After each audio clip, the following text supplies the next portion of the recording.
It's good to see you again. It's been so long since you've been here. You had me thinking you were dead. 3.3 FM, and this is Unity Trend. We are reaching you live from the hills of ZINARIYA here in just North Plateau State, Nigeria.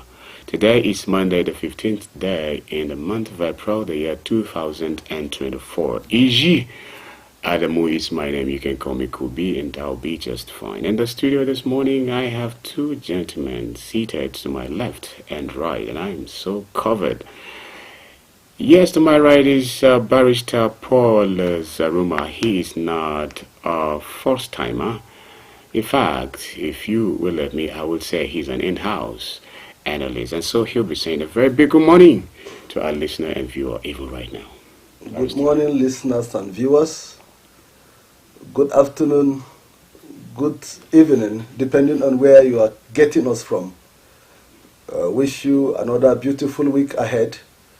And as you go back, as we are resuming from the long vacation, or if you like, Salah break, I wish you a fruitful and eventful week ahead. All right, thank you. Again, to my left is someone whom, of course, I respect so much, especially when it comes to the issue of peace and reconciliation. He's an active participant and not just an ambassador. He's into it headlong, outrightly, and he's an unbiased analyst, especially also when it comes to religious issues. Very bold. If you permit me again, I would say he is my mentor. He is one of the people who made us pick the strength to want to continue to preach peaceful coexistence, not only in Plateau State, but of course other states across the country. Thank you so much. It's Alhaji Salis, permit me to say that. Sir, you're welcome to the studio this morning. Thank you very much. Yes. Always a pleasure being here. And, we hope the week becomes really blissful, and stay blessed, Plateau, stay blessed, Nigeria, and let us learn to be, more tolerant of each other. I told you earlier on, even if you tell him, don't say anything about peace, you're only saying what Mr. Salis will not be able to, key into, because about peace, he's always there. And that is why, again, we always find it a pleasure to invite him, because for us in this platform, promoting peaceful coexistence is one thing we cannot stay away from doing it. And so the first 30 minutes of this program actually is a review segment, and we are expecting Professor Paveno H. Bamayi, Dean Faculty of Veterinary Medicine, a public and current affairs analyst. Anytime he's in, especially after the first 30 minutes of the program, we'll let him in, and then we get to contact someone who we expect should be speaking with us all the way from Kigali, the capital city of Rwanda, Dr. Kale, of course. And so, but before then, let's get to look at few issues as we have them trending on our dailies. And I learned this morning, Barrister, Yes. that the students of very own prestigious University of Jos are actually protesting this morning, but I have not gotten details of what informed this protest. Somehow it's about the lack of whatever it is that should be in a clinic, to take care of the health of the students. And so maybe we'll say a little about it. And the studio line is actually booting in case we would be able to have any information about this. And then, but even as we await any call that will, come in concerning this, we can also look at the issue of tariff hike in terms of electricity. And I'm sure you belong to Band A, and so yes, I belong to Band A. There are a lot of issues springing up as a result of this tariff hike. We have discussed it severally in this platform. And recently, the National Union of Electric Employees have told the federal government that they are not comfortable with the increase in hike. You know, on the 3rd of April, the federal government announced an increase in tariff to 225 per kilowatts per hour. It was formerly around 65 per kilowatts per hour. Then suddenly the federal government increased it to 225 kilowatts per hour. So, and it is generating a lot of issues across the country.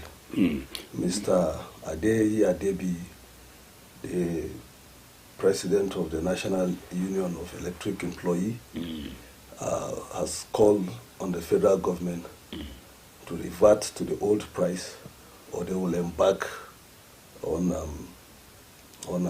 an indefinite strike. So federal government has been appealing to them not to embark on such strike. I am really interested in the approach of the National Union of Electric Employees, because one way or the other, if they were to be selfish, they will benefit from this tariff hike. All right. Yes. But the National Union of Electric Employees are looking at the larger interests of Nigerians, not actually what they will benefit. So this is a good development. This is laudable. We appreciate leaders or unions to be selfless in fighting for the general interests of Nigeria, just like the National Union of Employees are doing. Okay. Yes. Actually, the hike in price of electricity will mean so much more for them for a take-home for these workers. Yes. Right? But they are the one now protesting, giving warning, and then intending to go on a strike and back on a strike. Yes, because they are looking at the general interests of Nigeria. So, but they are not looking at their own interests. Left to them, of course, there will be some allowances to them that will come in as a result of this tariff hike. And then it will also, definitely one way or the other, there is a local arrangement that can complement the challenges that they may face. Because some of them are in this Ban A area. All right. Yes. And you begin to wonder, what are some of these interests, national interests? Well, the other time we were talking about this whole issue, electricity price hike and all that, we got to know that as this price is up there, it will affect virtually every sector of the economy, because you would have industries, you have companies, you would have even small traders. Everybody will be affected in one way or the other, some directly. These are some of the reasons we've witnessed companies, shifting their locations, even outside the country. The damage or the effect that this tariff hike will cause to our economy is rippled in nature. It affects almost every sphere of human endeavor, from production down to the end beneficiary. Now, if you recall, during Obasanjo's regime, there was a little increase, there was a little hike in tariff. And as a result, we lost a lot of companies in Kano, we lost a lot of companies in Kaduna. They moved to Ghana and moved to places where they felt that the tariff is lower. And it is just a kind of, you do an opportunity cost, and you do minus plus. You will arrive at, okay, if we produce these items outside Nigeria, yes, how much will it cost us to bring it to import it to Nigeria? If you discover that the cost of importing is cheaper than the cost of tariff, you move out of the country. The companies are there to make gain. So I salute members of the National Union of Electric Employees for their selflessness, for their doggedness, and for their resilience. And we encourage them not to back out. They shouldn't be like Labour. We have had a lot of... Labour has lost its efficacy now. That even the federal government doesn't take Labour serious anymore. because several times labor will say, okay, we're embarking on strike, people should get ready, you know, at the die minute, they will call off the strike. And then at the end of the day, you know, there was no any genuine reason that led them to call off the strike. So the National Union of Employees shouldn't adopt that approach. If not, they will also lose their status just like labor have lost. All right. But I think it is important to look at some of these issues, you know, outside the lenses that focuses on government. All right. You know, the citizenry, for instance.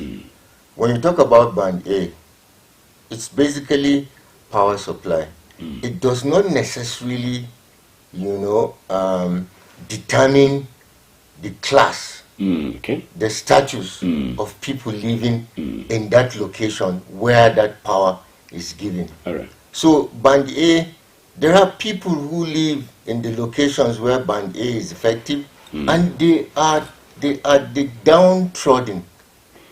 So because I enjoy stable electricity supply for 20 hours, you know, and not by default, but by design of nature, I happen to live in that location, doesn't mean I have the wherewithal, you know. Yes. But besides, with a prepaid meter, even if you give me 1 hour of electricity, it's 1 hour I will pay. So what is the band thing about? I fault that thinking, you know? Yeah, because if you give me 20 hours, it is if I use the 20 hours. Yes. I might not use it. Yeah, I might not use it because I assume that for somebody who has a working class family, for instance, and then you